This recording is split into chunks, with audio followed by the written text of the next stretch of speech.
Hvað einkennir fugla eins og hann Kókó hérna?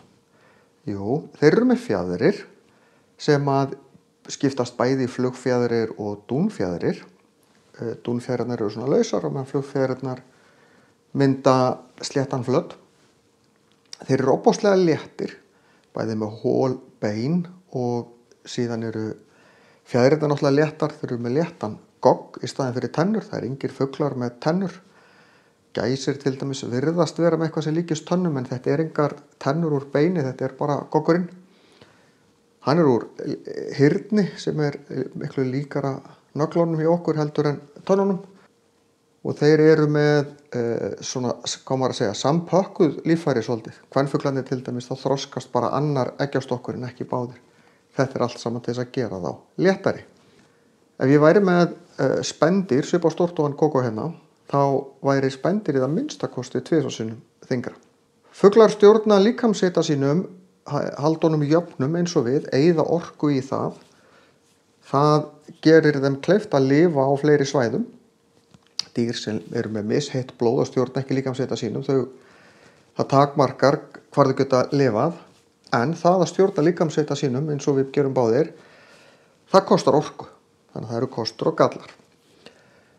Fuglar fjölga sér með kynæxlun og framkvæma innri frjóvgun, þar að segja.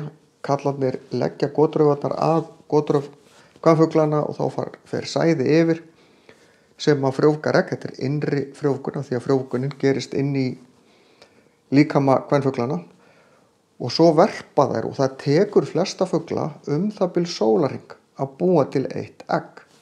Fyrst leggur eggfruman af stað niður eggjaleiðarana og það safnast utan á rauðan, svo safnast utan á hvítan, svo safnast utan skurnið og ef það er settur eitthvað litur þá er það gert rétt í lokin á meðan skurnin er að harðna og svo fer eggið út.